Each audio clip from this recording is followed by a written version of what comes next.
Hi guys, it's Gianpaolo Lorusso speaking for a new edition of the Top 10 PPC News of the first 2 weeks of October 2025. What are we talking today about? Google Ads, Model Context Protocol released, improvements in the AI in the SERPs, the art of copywriting prompts for Google Ads, when negatives, rigid structures, and matching can be a problem. Brand pulsing report in YouTube, AIMax best practice, and other little news in Performance Max and DGen. Meta ads interaction instead of engagement. Shows spotlighting Advantage Plus creative improvements, best practices for new creative testing tool, TikTok ads, upcoming automation for ads, Snapchat ads, new data on beauty, and Apple ads, best practice for 2026. Let's start with some extra content. The first of this content is by ourselves. And it's the fact that we shared the video recordings of our last edition of ADworld Experience on October the 2nd and the 3rd. You can choose to got all of them and to access them for a limited time. You can also have a free trial for 24 hours, but the last edition is excluded. Very nice post on Google Analytics 4, which is expanding benchmarking data. The post is by Anu Adegbola on searchengineland.com, and Google is probably releasing globally some more benchmark data in GA4. TikTok announces new automations for advertisers at Advertising Week in New York 2025. And here is the official announcement with all details of what has been announced. Snapchat has released new data on beauty sector about the use of its platform, but not only. So something can be very interesting for who works in this sector. Let's start with the news number 10 of this week's PPC Parade.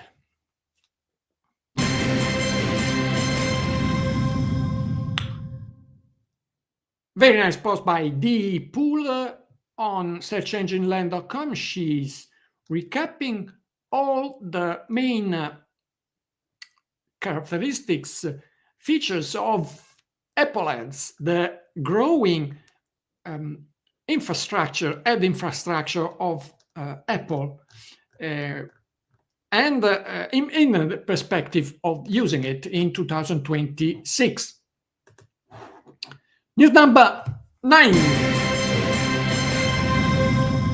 2 posts on LinkedIn by Thomas Etchell. The first one is on DGen, which now can use view through conversion optimization. And the second is on PMax, that now can use 916 images in assets. News number 8. Brad Geddes on his LinkedIn newsletter, the PPC Copilot, is explaining here the paradox of expanding phrase match and having a broad match, phrase match and broad match, which are substantially overlapping. And you will see why I suggest you to read this content, because it's very interesting, the analysis on it. News number 7. Georgi Zayakov here is on LinkedIn.com is sharing some new best practices shared by Google itself on AIMax. News number 6. Jenny Marvinia is announcing the release of a new brand measuring report in YouTube. They called it Brand Pulse, and it's a sort of poor version of the brand lift, which needs surveys to be activated, and it's done only on renowned brand and partners. News number 5.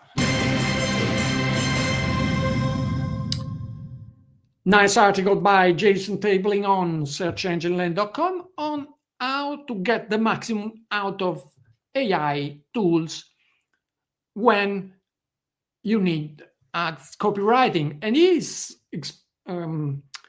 using the playbook Google gave for ad copywriting to get better prompts and, of course, better results in ad copywriting. Very interesting article. News number 4. 2 resources actually by Andrew Lork, one on LinkedIn.com, and he is explaining why a most condensed structure with fewer keywords are going to work better in 2025 and even more probably in the next years than what we did till last year. For instance, single keyword ad group are now completely senseless. The second post by Andrew, again, it's on his site, savvyrevenue.com, is in looking at the excess in using negative keywords, and he's explaining why they could be a big problem in accounts, especially in historic ones, because negatives were the key to success in how we did campaigns till a couple of years ago. So if you're not looking into them, you could be losing money on the table. News number 3, audio, which actually are 3 news. One by John Loomer on johnloomer.com. He's here sharing a lot of best practice and tips on how to use creative testing, the new tool in Meta Ads. Another interesting post by Dario Zannoni on LinkedIn.com. It's on Advantage Plus show spotlights and the creative engagements, creative enhancements, which is rolling out. And the third is by Bram van der Allen on LinkedIn.com again, which is explaining the difference in the former maximize engagement goal in Facebook and Meta Ads, and the present new maximize interaction, which is more, limited to some kind of interactions, and is of course more clear the intent of the user. News number 2. 3 posts. One by Michelle Morgan on Warstream.com. She's explaining what we know up to now about AI Mood, which is going to be released for sure in the next weeks globally. and how it could impact on Google Ads. The second post is by Sarah Stamen on searchengineland.com, and she's explaining how to cope with the reduction, the likely reduction of click-through rates in AI mode and AI overview SERPs. And the third one is improvement Google released this week, in separating sponsored results from the organic ones and giving the possibility to users to even hide all sponsored one. So it probably is. It's going to be released in these days. So it's probably going to impact our click-through rate. And here is the desktop version.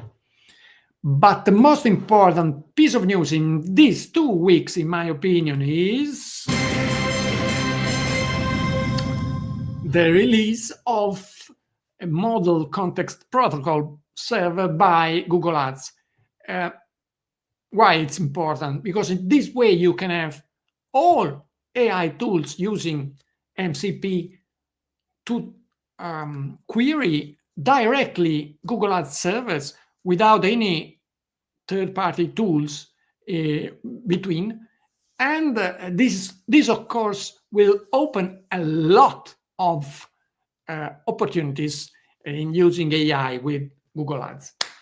That's it for this edition. If I missed something, please comment and share and like this PPC News-Parade if you like it. Otherwise, we'll be only 3 looking at it, and I have better things to do in my time. That's all. May the ROI be with you. Ciao!